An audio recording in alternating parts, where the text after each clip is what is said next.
Nagano sa kahiga na si Papa, nakatirik na yung mata. Doon, yun nga, nakakatrauma nga yung picture na yun eh. Kasi hanggang sa mga panahon na to, sa mga date na to, naano ko siya pag natutulala ako, na-imagine ko sa mukha ko, ay sa isip ko yung itsura ni Papa noon. Ayun. Tapos 8:30 yun mga kabisis, imagine yung oras na 8:30, tapos mga 8:50 plus, biglang nag-chat si Mama na wala na raw si Papa. So yun po mga business. And tapos na kami dito sa Ever. Yan. And samahan nyo naman kami ngayon pumunta sa Ford Manila Bay para makita natin yung kuha na natin yung ating plate number. Ito naman mga kabis, meron na itong OCR. And as usual sa Pilipinas, delayed ang plaka. Gio kasama namin, nandiyan sa likod. Lobat po siya. Lobat siya. Nagtakbo-takbo siya kanina dito eh. Na para bang ginawa niya kung playground to eh. Parang ingay niyo. Lipat niya ako dito. So yun na mga kabisi, samahan nyo kami. At tingnan natin kung magkakaroon ng sunset ngayon sa Manila. Ay, kasi may pag-iw yun. Sumakto nga po eh, umambot kung kailan tapos na kami. Ayun, abangan natin kung ano pong magiging ganap. Ano bang meron sa Manila. Kailan ba tayo ulit pumunta doon? January. Yung kasama sila tita. Yung sa side na. Yun ba? Hindi. Ano ba? Wait lang, malalahanin ko lang. Alam ko may galing tayo doon nung nakaraan kami. Nakaraan? Hindi na tayo nagumuko, hindi na tayo lumakanta. Let me think. Alam ko na nagpatay yung sunset. Nagpa-picture tayo kay Babeng. Okay. Yung kapatid ko mga ka-business. Yun picture kasi kami. yan. Sunset. Tapos pumunta tayo pala April. Oo. Shoutout kila April. April mga kabisnes yung pinsan ko. Basketballist ng bahay. Galing mo ngayon mga kabisnes. So yun mga kabisnes, ano kami. Biyahe muna tayo ngayon. Nakaset na yung camera ko. Galing ko na. Yung galing. Sobrang galing. Nagawa ko ng paraan. Mas ayos pa yung dash na. Okay na, alright. Alright, balikan namin kayo maya mga kabisnes. Sa ngayon enjoy natin yung ating biyahe. Tingnan natin kung traffic ba. Ayan, dito kami sa service road dito sa may Valenzuela. Boundary siya ng Valenzuela tsaka may Kawayan mga kabisnes. Pag diretso mo dun, So let's go! Bira!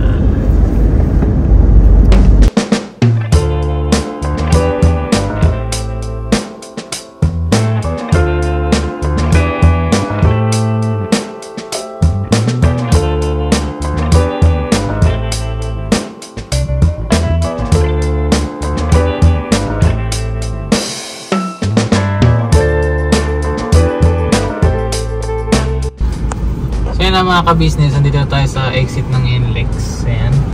Itong NLEX na to, ito yung bagong exit ngayon dito sa may Valenzuela. Ayan. Tawag dito, hindi ko alam kung bago to, pero ngayon lang kasi ngayon ko lang nakita to. At ang tawag sa exit ito yung Karuhatan. Hindi Karuhatan ba? Hindi Karuhatan. Ano to? Hindi ata to Karuhatan. Ano to? Exit. Galing mo naman sa part na yun. Diba? Balance, 65 na lang balance. Wait lang. Anong exit ba to? Lingunan. Yun. Lingunan na exit. Yan. So paglabas nyo dito, yun na yung NLEX Drive-In Dine.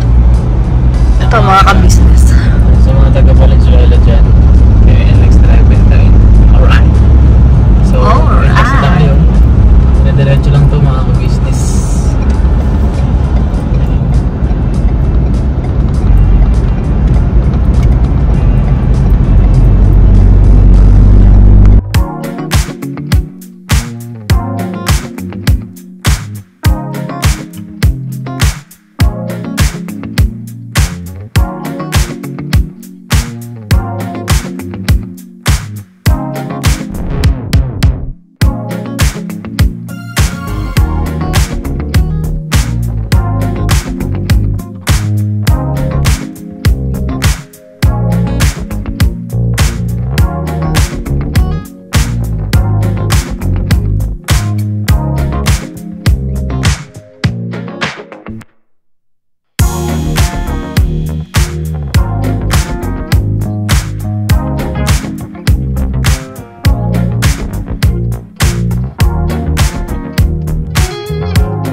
So yan mga kabisis, nandito na kami sa Ford Manila Bay. Ayan. Yan, dyan nilabas yung itong sasakyan. Wala kasi siya ng mga kabisis, nasa work siya. Si Gio, ito mo si Gio nakatingin. Grabe, nakatayo talaga siya. Wala na, maba. Ayan na mga ka-business, pasok na kami sa loob. Tapos may pipirmahan lang akong documents daw. And we're good to go na. Yeah. Okay? Tara. Ito na yung plaka ko. Si Gio. Plaka na si Pogi. Pogi. Yung tornilyo lang pala yun. Ha?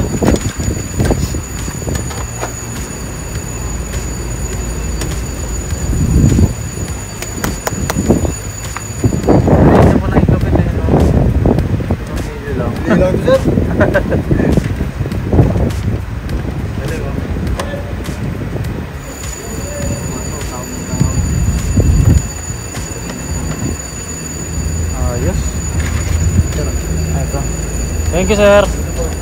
Yan na mga ka-business. Yes! Sayang di ka nakapunta dito. Ayun sila. Tara, sira muna tayo sa loob. Ano naiingi nga rin?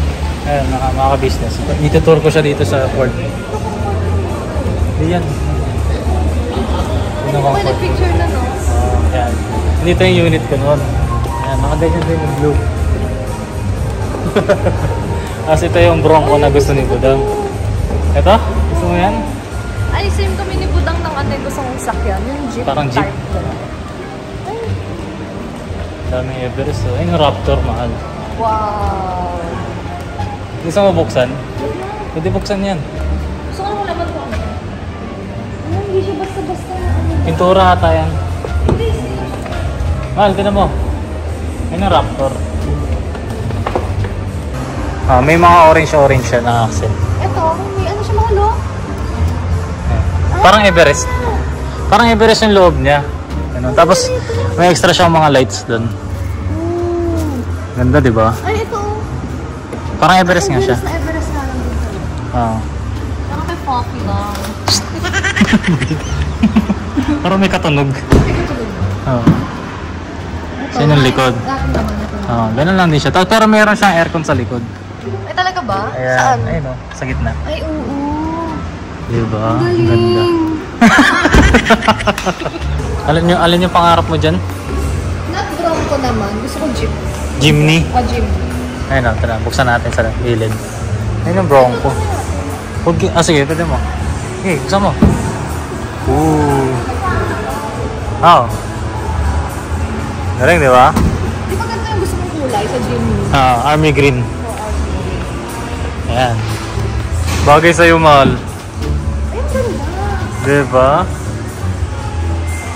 I want this, ma'am. Ganda, diba? Let's say ka ganda. 4x4 yan. Diba? Handle. Random. O, diba? Angas. Mahal, ikaw nga sakay ka doon sa... Dito? Ano siya? Pwede siya buksan. Para siyang wings. Ganun. Hindi ko lang alam kasi paano siya ibalik eh. Binuksan kasi ni Burnok yan, nung nakaraan. Ay, natatanggal tong kisame. Oo, ata. Mahal, try mo nga sa driving seat. Dali na, dali na. Kunyari ikaw magdadrive, dali na. Mahal, dali na. Pwede naman yan eh. Ano ito natatanggal? Ano camera? Reverse cam. Dali, try mo na mag-drive. Dali na. Dali na. Try mo lang. Tingin lang na itsura mo. Eh. Hindi. Tara na. Tara na.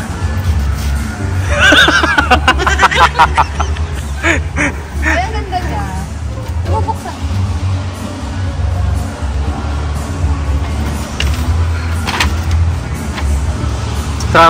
Traffic. Kamote mo. Naginagaya lang kita. Ay, ganun.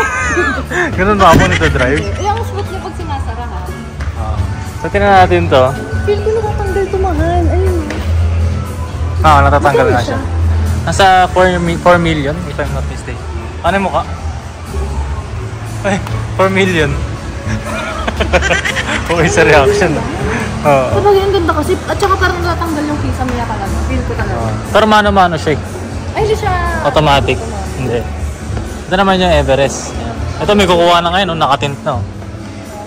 Everest na sport. Ganda, no? Hey. Bro. Anong masasabi mo? Na wala ka dito ng gano'n? Ano naman, typical na ano lang, bentana. Pero first time ko po pumasok sa mga ganito mga kabisis ha. Lagyan mo sa lagyan mo. First time ko makapasok sa mga ganito. Ay talaga ba? Oo, kasi di ba madadaan-daanan ko lang yan eh. Pero yung mga pasok sa aircon pala sila sa loob. Tapos ano yung nakita mong ano doon?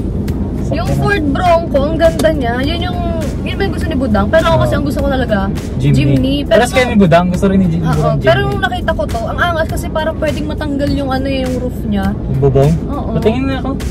Sinerch ko nga siya eh. Ano yung tsura? Kasi tingnan ko kung magkano. Kung magkano to, kala ko masa 1 million lang mga kabisos. Eto siya mga kabisos, 4 million pala. 4 million siya. Ha? Parang ano, mga ilang taon tong bayaran kung hulugan, no? Kumpita natin, magkano ba ano? 4 million. 4,998 ang presyo niya mga ka-business. Like wala bang discount dyan? May discount! Kumpita natin mga ka-business. 4 million 4,998. Yan. Yan. Divided by 12. 416,000 per month. Let's divide natin sa 30 days. Oh, 13,000 per day. Let's divide natin sa 24 hours. Oh, Kailangan natin kumita ng 578 per hour. per hour. Oh. Mura lang. Kaya naman siguro. Mura lang, no? 578 per hour. Sana pag kinasal tayo may magregalo. Baka mamaya gawin nila yun. Ano lang to, mga ano siya, 50-50 kami na po sa 2 million. Pero kung may magpapagandang loob. Kung mabibigay, hindi namin tatanggihan. Kahit army green. Pero kung ibang kulay, okay lang. Pero seryoso po kami. Ang ganda kasi ng Bronco mga ka-business, ano siya, jeep type siya. So ayun mga ka-business, ewan ko kung saan kami pupunta ngayon. Saan kayo maganda pupunta? Kasi, Dolomite? parang paulan kasi mga, paulan eh. Oo, tapos 4 PM na. Kain na lang tayo. Oo. Sa MOA. Dun sa May. Ano? Sa MOA na. And then yung parkingan dun. MOA Bay, side. Seaside. Seaside. Ayun, mga kabis. Punta tayo sa Paano seaside. pag umulan? Kasi makulimlim na siya. Oo, Sige, umaabot sasakay na tayo kaya. sige. Gusto yung bata doon. Alam niyo po ba mga kabis? Oo. Sumbong ka pa eh. Sumbong ka. Kasi mga ka-business, hindi niya sinama si Gio sa loob. Nag-CR kasi kami. nag-CR kami. Tapos sabi ko, iwan na lang si Gio dito saglit, tapos buksan yung aircon. Binuksan niya naman po yung makina, pero yung aircon hindi. So pag balik po namin dito, si Gio hingal na hingal, tapos magpasok ko, ang init dito, tapos nainis ako sa kanya. So ko siyang awayan kasi nakakawa yung mukha ni Gio. O diba, nagaganyan po siya. Kawawa po kasi ang init dito kanina magpasok. Sorry na nga, sorry. Hindi ko kasi naawa ko kay Gio. Sorry. Mga dog lover dyan. Sana mga ka-business, punta kami dyan sa seaside. Sa mga ka-business natin na nandyan, andun po kami ngayon. Anong date ngayon? September 20. September 20. Nandito po kami sa MOA Seaside. Alright. Tignan natin kung ano pong makakain natin dito, mga ka-business. Ang budget ay 150. Joke lang. So yun na mga business, balikan namin kayo maya-maya. Punta na kami dito. Andito kami sa ano eh, sa ano ba to? Anong Ford. street ba to? Ay, street. Pixel. Hindi. Nakita ko ng Pixel. Ayun, malapit dito sa ano, sa Dream Play. Oh, tapos yung landmark, yan sa Asiana, mga presentation yan. Yun, malapit kami doon. Dito naglalaro yung mga ano, yung mga senador, tsaka yung mga kontraktor. Na pinaglalaro lang yung mga pera natin. Ay nako!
So yun na mga ka-business, nakapag-park na kami dito sa SM MOA Seaside. Ayan no, so bibili lang kami ng pagkain. Tapos babalik kami dito sa sasakyan. Kasi mga ka-business, grabe na yung kulimlim dito. Ang oras ay 4:20 pero ganun na siya kadilim. Parang magsi 6 PM na eh, no? Ba't ka umiiyak dun, boy? Gusto mo ba sumama? Psst, Gio. Gio? Ha? Alam niya rin bababa na ata eh. Oo. Ang get na mukha niya. Ayun na mga ka-business, wait lang. Bibili lang kami ng pagkain. Alright, tapos ipapasyal na rin din namin kayo. No? Let's go. Sus. Ay sus. Na ganun siya, mahal. Umunat siya. Ay ganun. Okay, let's go. Mga ka-business, ito yung tsura ngayon dito. Daming kainan.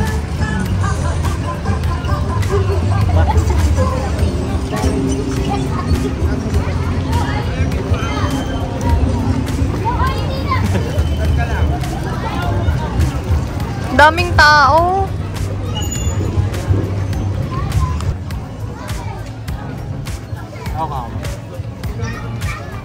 Waffle.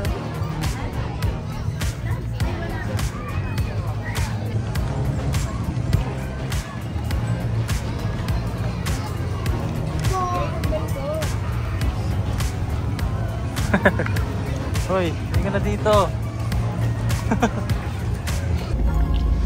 So yun na mga ka-business, nakabalik na kami. Naabutan po kami ng ambon. Naabutan kami ng ulan, sabi na uulan eh. Ayan, ito ang mga binili namin. Tapos waffle po ng tender juicy, tsaka Takoyaki. takoyaki. Ayan. Mamaya, bababa kami ulit. Bibili kami ulit ng pagkain. Kasi naano po, naubutan na kami ng ulan. Tapos si Gio, ang hassle.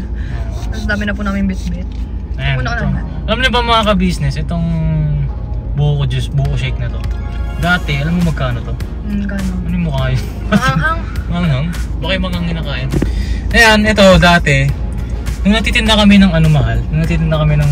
Sige, kain ka na. Hindi, sige. Ano? Ano, yung katabi ng cart namin dati. Natitinda ng buko juice, ng buko shake.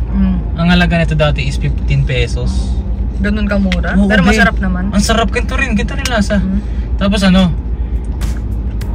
ngayon, magkano na to? 90 pesos to mga ka-business.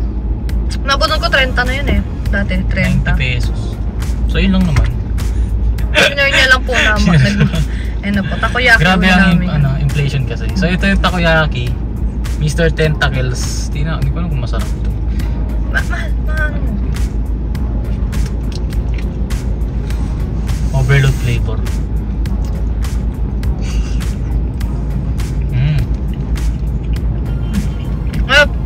Sarap. Ito siya mga ka-business. Sarap. Ayan. Focus natin. Sarap. Focus. Masarap. Marami laman. Sarap. Hindi mainit. Sarap! Diba? Maanghang to? Hindi mo masyado.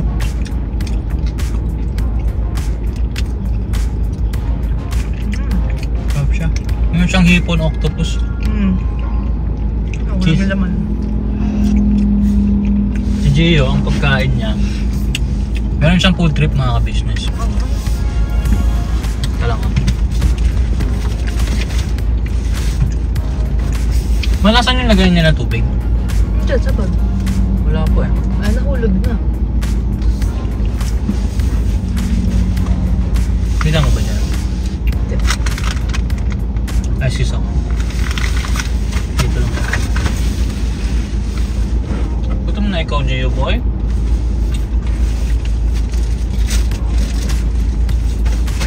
Subukan kita. Para magsakto na tayong tignan. Isa na lang. Baka na sa kabilang side. Bigyan na iwan sa ano? Hindi, walang naiwan dun. Sabihin mo muna to. Ako hanap dito side mo. Sus muna.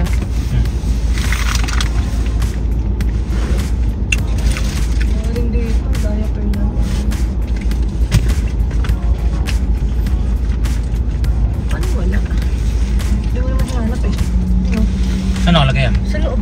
Ah, sorry. Gio, ito ang iyong food trip. Sana kayo? Kaso, hindi nyo man kasi kinakain, nag-iinarte po yan mga ka-business pag ano.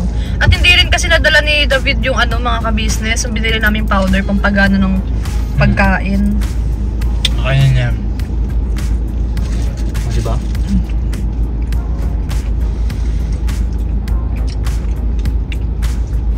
Kahit ito daw yung gusto niya. Bawal kasi siya dito mga ka-business eh. Bukod sa malansa to, hindi niya nakakain ng dog food niya pagka kumain na siya ng ganito. Parang nung tour tayo, no? Oo mga ka-business. Binilhan pa siya ni Budang nun, tsaka ni Tita ng ano, pedigree. Ano kailangan niya? Good boy. Gio, me like, dami niyo sinasabi. Kakainin ko naman. Dami sarap ka. Ito po next namin mga ka-business. Tender Juicy. Waffle po siya na may ano. Hotdog. Hotdog. May share din ako dito. Kasi kung makatikim ng ganito. Ako rin. Hindi. Sana unang kagat, ano, hindi waffle agad. Hindi, yung ganito kasi. Yung unang kagat, waffle agad. Ay, talaga ba? Bakit ang madali dito? Ang laki na ng kinagat mo ah. Magkano yan? 50 pesos? Pero masarap naman yung tinapay. Natin nagpausa na ito mga kabisas, yung waffle time. Tama. Tapos nakakain ako ng ganito sa nung nag-guest kami ni Papa sa unang hirit before. Yung in-endorse ko yung mga kabisnes yung ano, Robbie Rabbit na bag. Hindi ko alam kung may ganun pa ngayon. Alam mo yung Robbie Rabbit? Ganun yung mga bag namin agad. Matibay kasi yun mga kabisnes yung Robbie Rabbit. Tapos ang kasama ko nag-endorse dun si Ella Cruz. Maniniwala ba kayo? Siyempre hindi kasi walang resibo eh. Hindi ko na makita kung nasan na yung palabas na yun. Pero nung basta kasama ko si Ella Cruz nun. Nung nandun kami sa studio, unang hirit, suit ko yung bag. So, tinawag ako sa gitna. Tapos, pinatapat sa camera. Tapos, ikot-ikot ako, ganyan. Pinayabang ko yung bag ko. Ganun ako. Ilan taon ka nun? Nasaan ba kami? Wait lang, alalahanin ko. 5 years old ata ako nun. Batang-bata. 5 or 6, mga ganun.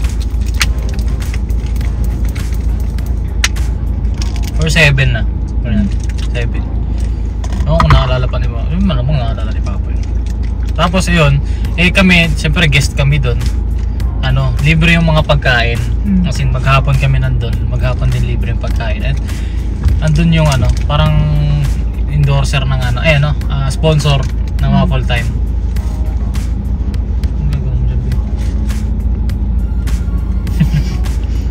So yun, nakakain ako ng ganito. Ako ang rate ko, 5/10. Nothing special. Pero sarap siya. Parang siyang tuyot. Ha? Isagin mo ka pa. So, pagkat sa amin kumain ng ganito, most likely, lalabas kami. Bibili ako ng Turkish. Gusto ko ng Turkish. Ikaw ba? Ako lang. Okay naman. Lakas naman masarap dito eh. Quick. Ano? Ano mo? Kaya tayo mga business. Ewan ko sana, may nakapanood sa amin dati. Meron yan, syempre. Hindi, sana sa mga viewers ngayon. Kasi dati mga business, si Papa sumali yan ng Survivor Philippines. Pwede nyo nga i-google yung pangalan ni Papa eh. Emerson Dino. Ko yun eh, Emerson Dino. Talaga, nakita mo? Nakano siya, topless si Tito. Tapos parang nakahawak sa puno ata yun, or... Kahoy, troso. Kahoy, Yan. Angat si Papa nun. Kain mo tayo mga business. Hindi ko. Tinapay lang. Tinapay, oh. Aba, good boy. Dalawa pa. Hindi ayaw mo. Wait lang daw kasi be.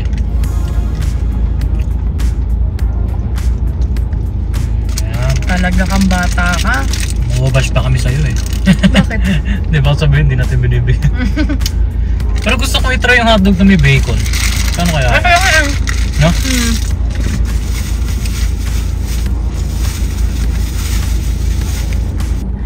Ayun mga ka-business, habang kumakain kami, merong nakitang post si Ate Jan.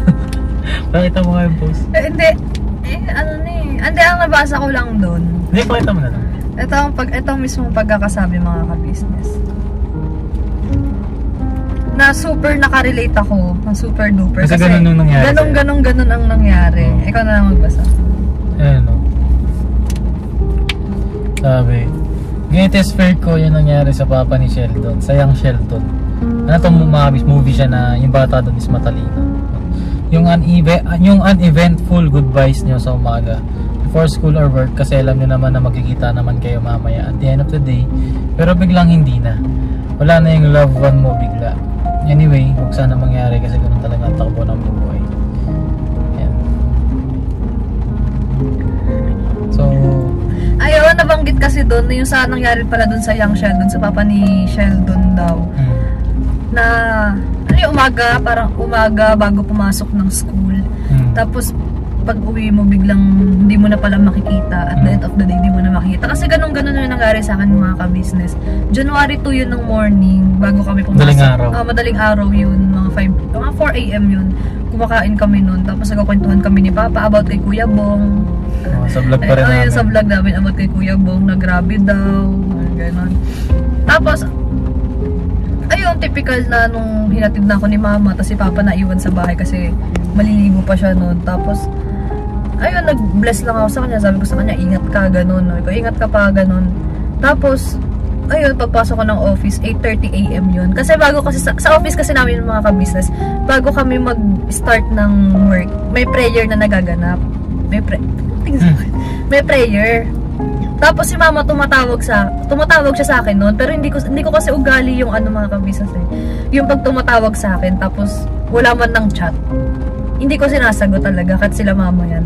Gusto ko mag-chat muna sila bago tumawag. So hindi ko siya sinagot, kasi magpe-prayer na nga. Tapos hindi ko sinagot, di ba? Tapos pagtapos ng prayer, nag-chat ako kay Mama, sabi ko, bakit ma? Ganon. Tapos maya nag-chat sa GC na si Papa nga raw sinugod sa ospital. Tapos nag-send siya ng picture na nakatubo na si Papa, tapos ang dami yung mga machine sa likod. Nagano sa kahiga na si Papa, nakatirik na yung mata. Doon, nakakatrauma nga yung picture na yun eh. Kasi hanggang sa mga panahon na to, sa mga date na to, naano ko siya pag natutulala ako, na-imagine ko sa mukha ko, sa isip ko yung itsura ni Papa noon. So, ayun. Tapos 8:30 yun mga ka-business, imagine yung oras na 8:30, tapos mga 8:50 plus, biglang nag-chat si Mama na wala na raw si Papa. 20 minutes lang. Oo, parang 30 minutes lang. Pero bago pa yun, di ba nagsabi naging okay? Nire-revive daw si Papa sa ER. Oo, sa ER, pero ayun, bigla sabi niya, wala na Papa niya. Yun ang nakikita. Kasi ang bilis kung isipin yun, di ba? Pag naisip ko yun, magkausap lang kami nun, nilalamig ako. Magkausap. Baka andyan siya. Mga ka-business, nag-uusap lang kami nun nung madaling araw eh. Tapos ayun na. Pero may something na nung madaling araw, di ba, ng kwento mo? Like, para siya, sinasabi niya, nahirapan huminga na.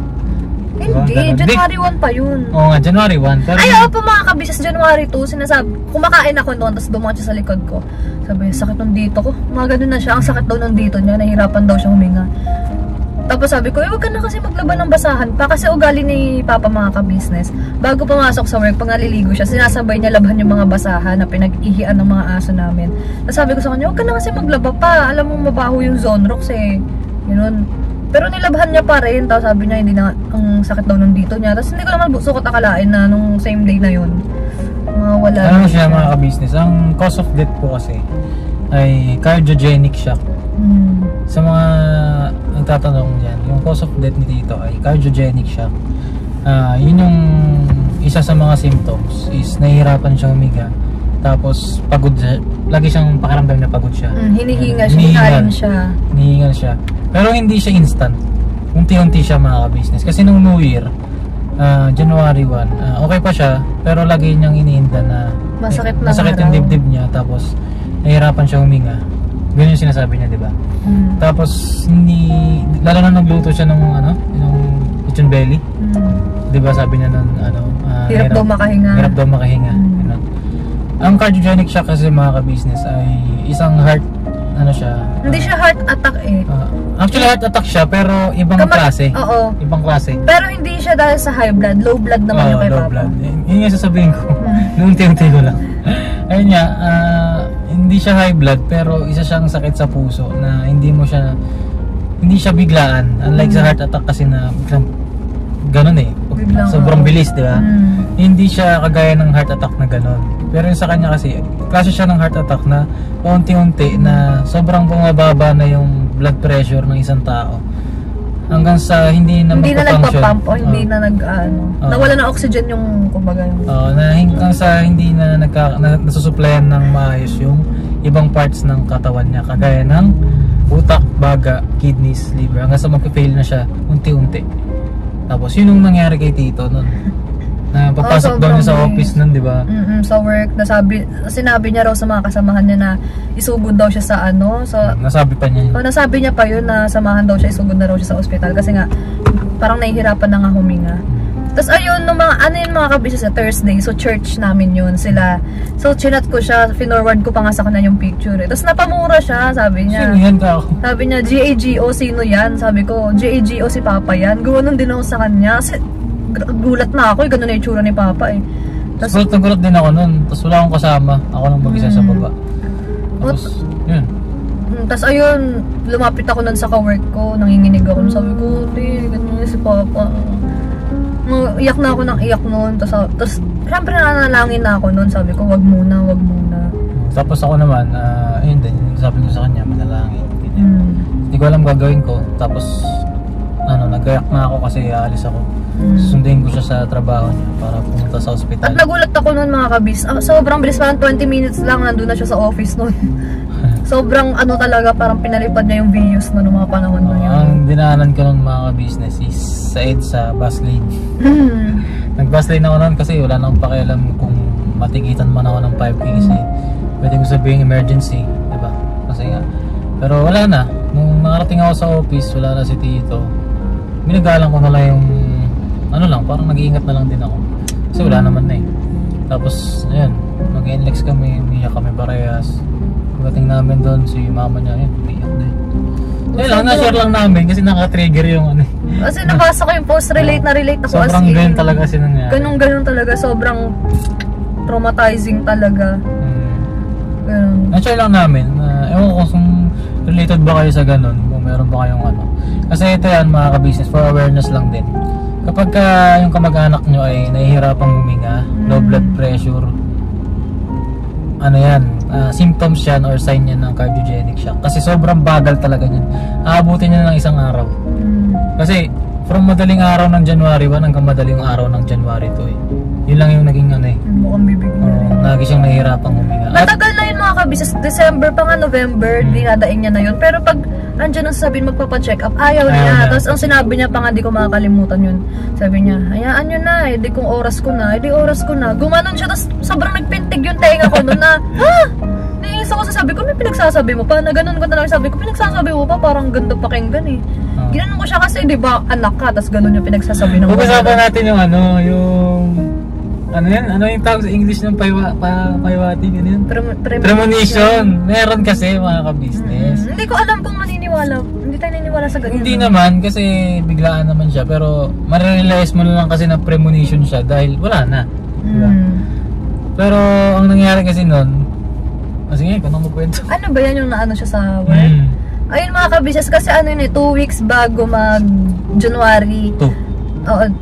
January 2, 2 weeks, mismo talaga, January, 2 weeks bago mag-January 2. Nag-send siya nun sa GC namin ng family na nabagsakan daw siya. Hindi ko alam kung ano nakabagsak sa kanya, kung bakal ba. Basta ang laki nun dito niya, tas tinahi siya. Ngayon, nung pumunta siya dun sa clinic ata nila yun, sabi niya kung pwede daw ba siya mag-leave ng siguro 2 weeks, ganun, matagal. Hindi siya pinayagan kasi ang 2 weeks daw na leave, dapat daw tatahiin daw yung sugat niya. Si Papa takot siya sa mga ganun mga kabisnes. Hindi nagpapacheck up. Hindi siya nagpapacheck up kasi ayaw niya ngayon sa mga turok-turok na yan, yung pahipa kaya na sugat na sobrang ganun dito.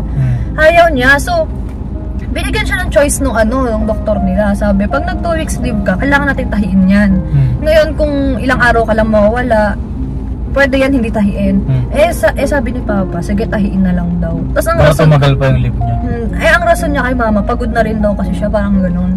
So para okay na rin daw yun, matagal daw yung bakasyon niya, 2 weeks.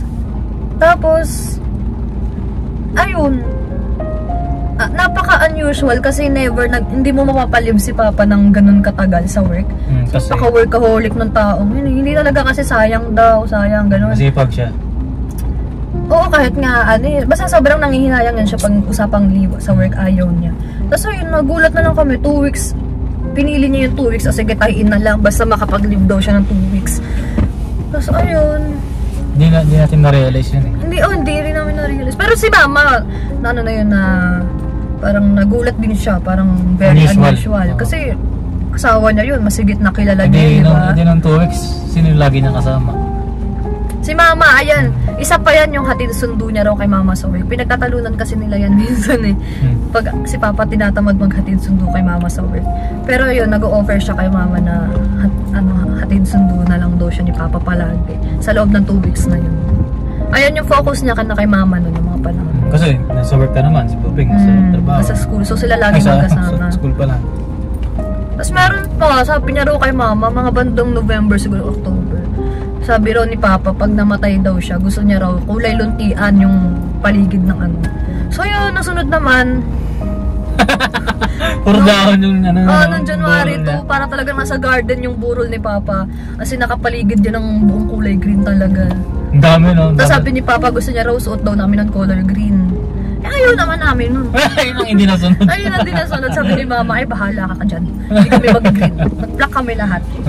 Sabi ni Tita. Ayun, awareness lang din sa iba. Kapag may relatives kayo na ganyan, ay magpa-check up, please lang pilitin nyo magpa-check up. Kailangan nyo yan. Kung gusto nyo pang mapabuhay nyo, ganyan. Alam namin, or alam nyo naman na mahirap, kasi syempre, kailangan ng pera, diba? Alam nyo naman itong bansa natin, diba? Yun lang, awareness lang. Kung ayaw magpa-check up, hatakin nyo, buhatin nyo. Kasi hindi pwedeng may iniinda tapos di magpapa-check up. Huwag nyong baliwalain na. Huwag kayong maniniwala. Yung sa mga nanonood dyan na kung kayo mismo ayaw nyo magpa-check up, please lang magpa-check up kayo kasi sayang ang buhay, di ba? Na kukunin lang sa inyo ng ganun-ganun lang. Na ang dami nyong hindi naabutan, di ba? Tsaka ito, na-realize ko kanina habang naliligo ako. Sige. Kasi yung papa kasi ni Papa, 8 years old pa lang si Papa, namatay na yung papa nila. So, yung papa niya, hindi rin naabutan lahat ng apo niya. So, parang nangyari din tuloy sa amin. Na yung magiging anak namin, magkakapatid, hindi na rin nila naabutan yung lolo nila. Alam mo yun, yung ganon. Ayun, nakakapanghinayang lang talaga pag naiisip ko siya.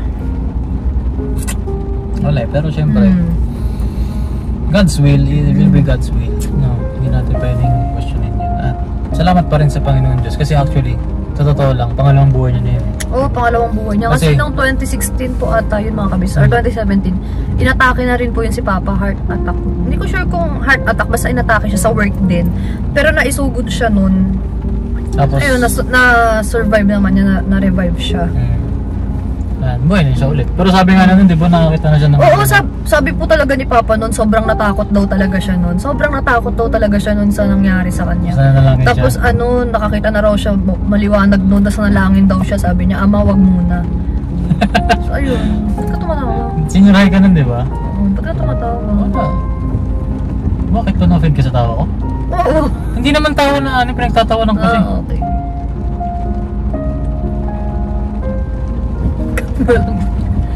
Basta ayun, pangalawang buhay niya. At sure ako, ayun sabi niya pa sa amin nun mga kabises, natakot daw siya na mawala siya. Hindi naman daw siya takot mamatay, pero takot siya dun sa thoughts na may iwan niya kami kasi hindi pa nga raw kami ganun yung kaya namin yung sarili namin. Kasi pag sa bahay nga, sinasabi niya, buka bibig, tano na lang, wala na ako, ganyan kayo, mga babae kayo, mga ganun buka bibig ni Papa. Siya yung madalas magbunga nga. Kasi siya yung masipag, gano'n. Pero ngayon naman, sa mga hindi ko masabi na fully nakapag-adjust na kami.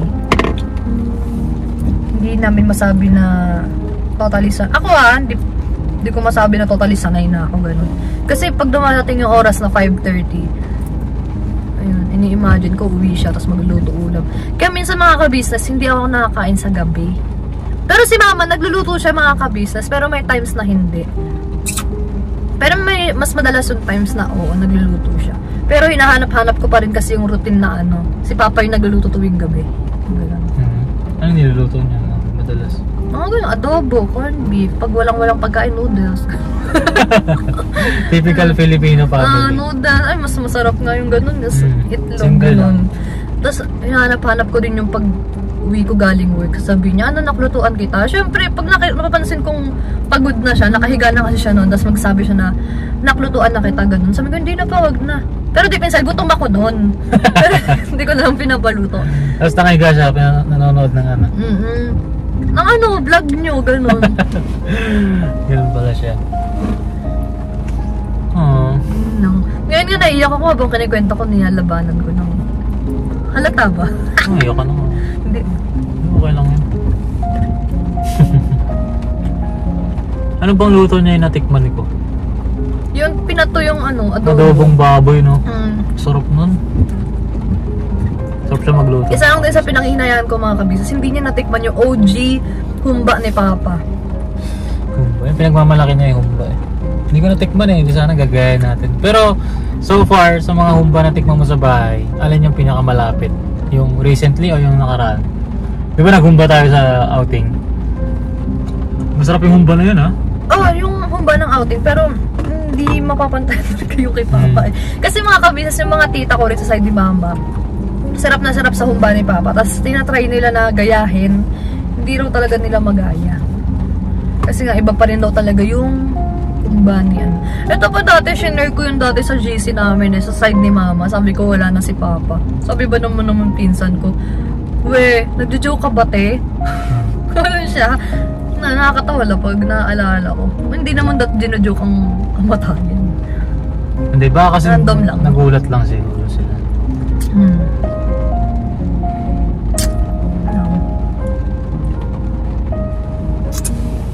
Hindi naman ako na ano.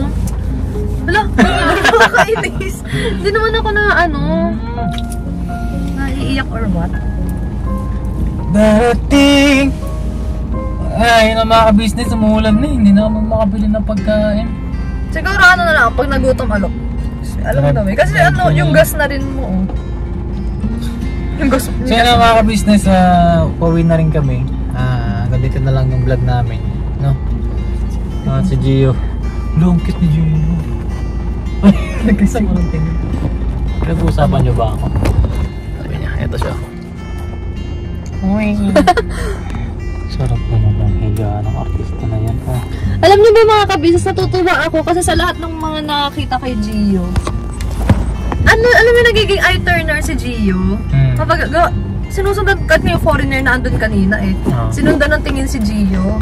Chicks pala yan si Gio. Tapos ano, parang ewan ko ba, parang wala rin ako nakitang mga ibang aso dun siya. Parang siya lang naglalakad dun.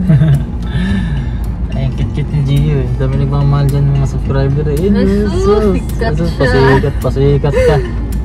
Sige na. Ayun na mga ka-business, uwi na kami. Salamat na marami sa pagsama sa amin. And don't forget to like and subscribe. Diba?